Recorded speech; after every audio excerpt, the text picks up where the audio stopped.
Hello guys, NautoAce here, and I want to give my thoughts on the BlazBlue Cross-Tag Battle Trial slash Demo.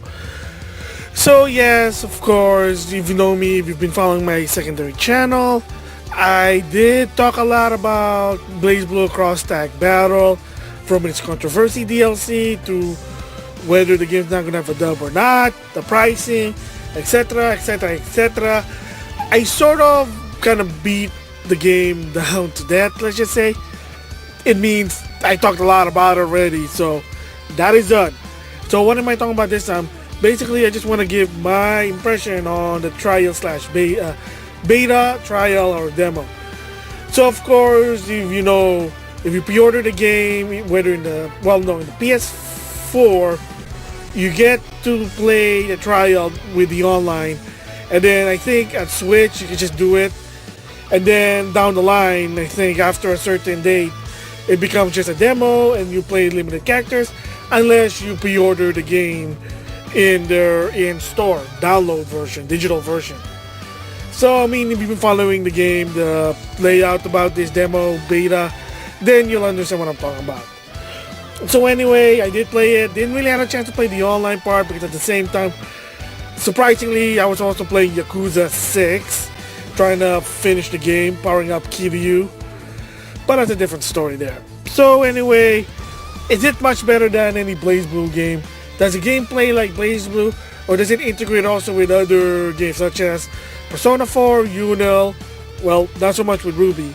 And the answer is yes, this is actually much fun. Much simpler to some extent, I have to say, but it is much fun.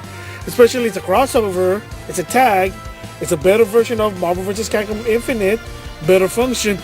Oh my gosh, I said it again. Yeah, I mean, like anybody can pick this up. So the question is, how does the game feel versus the other version? So this one's actually, they sort of have its own game mechanics, so that's actually interesting. Because to some extent, BlazBlue, Persona, Unil, they have their own. I mean, the concept is the same. 3 attacks and a special, I think. I know that's BlazBlue, but I can't remember Unil. I played it only once. And Persona, I think it's 2 punch and 2 kick. So to some extent, the buttons a bit different and the architecture is a bit different. But to some extent, the concept is way the same. There is also a simple. Well, to some extent, I know Persona is a simple combo. I don't know about Unil. BlazBlue, if you click it on stylus rather than technical, then yeah, it has that simple combo. So they kind of sort of, in my opinion, mix them together a bit in cross-tag battle. So the layout there is pretty interesting. I think there's only 5 buttons in the game. So I'm gonna reference to the PS4 version because I played it more than the Switch. I did play the demo on the Switch also, but I think it'll be just much easier. No offense. I'll refer it to the PS4 version here. So you got your 4 face button, that's what I'm trying to say. So you got 2 attacks, which is a light attack is square, triangle is heart attack, and then circle is basically your cross attack button. So if you're standing still or you're trying to do a combo, if you connect that the circle, the cross attack button, your other partner gonna step in also and do like some sort of attack with you, but that's what it is. X is your tag button, and at the same time R1 is your tag button, or not tag. X is tag, R1 is your assist attack. Kind of like in Marvel vs. Capcom something. Marvel Capcom, Marvel Superhero vs. Street Fighter, Marvel vs. Capcom 2, Part 3, you name it. There's a button there that your other partner will come in temporarily and attack your opponent to extend a combo.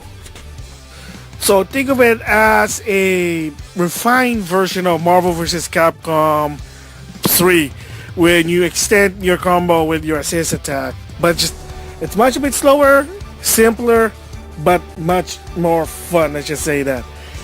So yeah, I've been playing about the game and the demo. It was pretty fun. Like the characters, the first 20 characters, yeah, they're fun. But mostly, unfortunately, I I'm not like, since I like fighting game, but I'm not like trying to try and play different characters to find which one is good. Kind of hard because it's a crossover. But right now, my favorite one I want to use are Yu Nakarami from Persona 4 Arena, Hyde from Uno, and of course Ragnar's always been one of my favorite characters there. And then I tried Ruby. Ruby's actually a good one, but yeah, I've been trying out different characters there, but I'm still working on which one I like. But overall, they're fun, and like I said, the gameplay, it's a mixture of the three games, Persona 4 Arena, and BlazBlue. A bit much simpler. So because of course it's not BlazBlue itself, so it's not going to be a BlazBlue style fighting type architect. It's more of, well, like I said, a cross-tag battle. So yeah, that's what the gameplay. It's really fun. It might be much simpler. I know there's a simple combo, which a lot of people don't like that. Dragon Ball Z has that, or Dragon Ball Fighters has that. I know, like I said, BlazBlue, we've put it on Stylus, has that. And again, I don't think it's wrong, but I know it basically, like, I guess it kind of beats the purpose of simple to learn, hard to play, it's hard to learn but simple to play, or something like that. Or there's that motto about that, I forgot. Alex and Matt basically said something like that. So the music, of course, they use the music from other game, but it also has original. There's also some original stages. Again, this is not even though it's a new game, it's not like the next sequel to BlazBlue. It's a spin-off with all characters are together. So of course they're gonna use asset from those other games. There's stages from from Persona 4. There's even a stage from Ruby. And of course mostly is BlazBlue, because leading the charge of this game is BlazBlue. That's what it's called, BlazBlue Cross Tag Battle. That there's Persona characters, and Ruby. Alright, so the controls there, it's simple, I like it.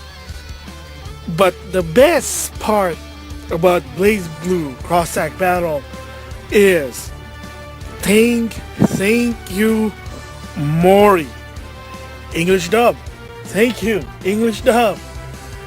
I can't believe it. They actually did it. And I did talk about it before.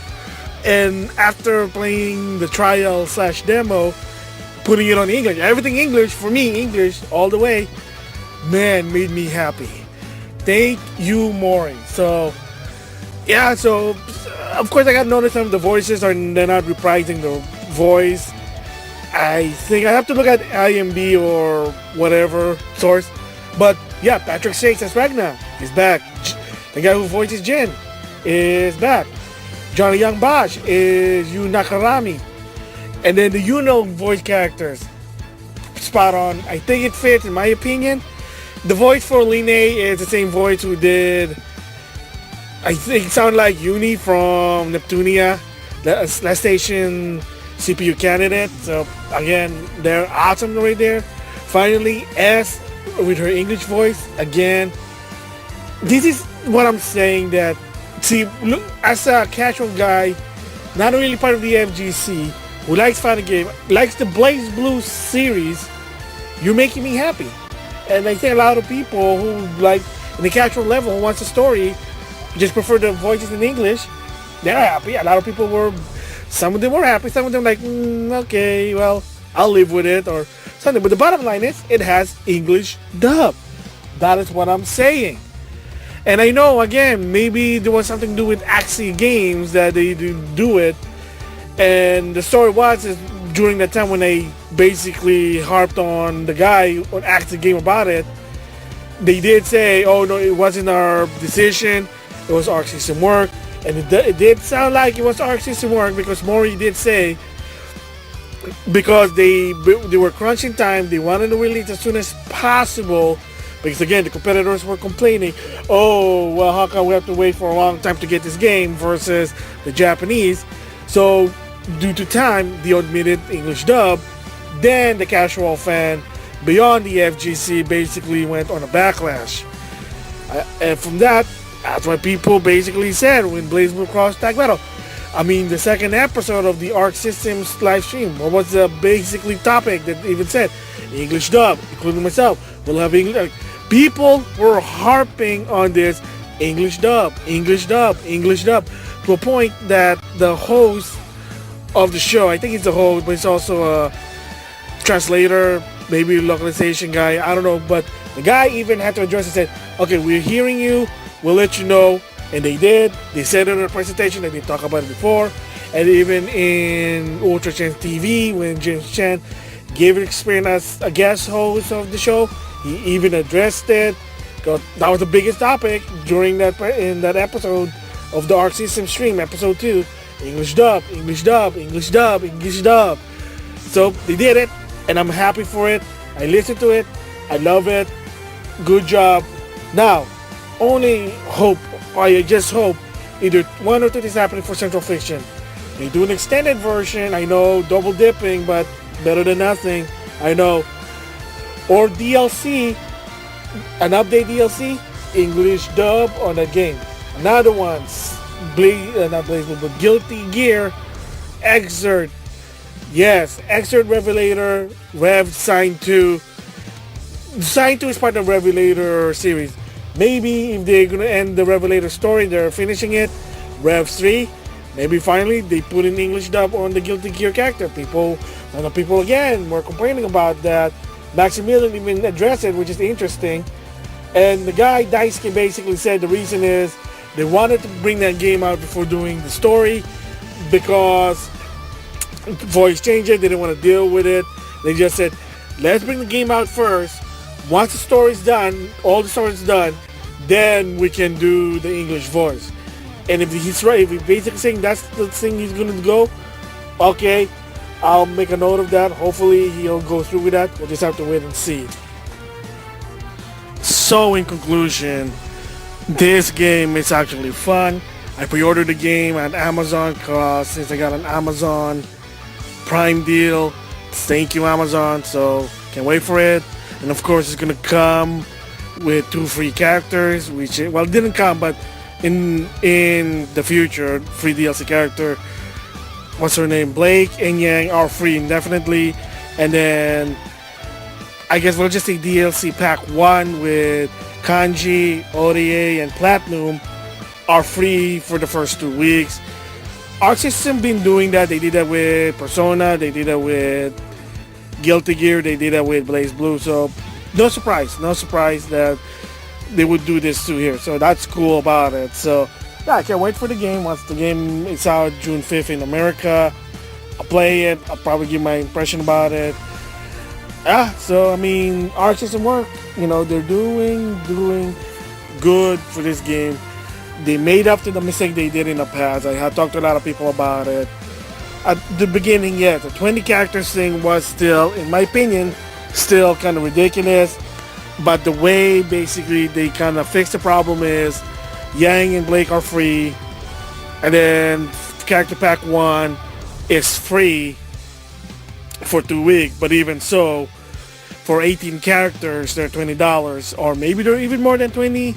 Maybe they're more. I mean, who knows? But the thing is, a lot of characters for $20 for Season Pass. I got no problem with it. I mean, I bought some $20 Season Pass. Fire Emblem Warrior, I did that one. I'm still thinking about Xenoblade Chronicles 2, but right now I have not even finished the main game. I mean, kind of makes sense, really. Finish the main game first, then get the DLC. Maybe not. I'm not really sure. Anyway, yeah, that's my thoughts on my impression on BlazBlue Cross Tag Battle, the demo. Been playing it. I'm having fun with it. Can't wait for the actual game to come out. So with that, thanks for listening.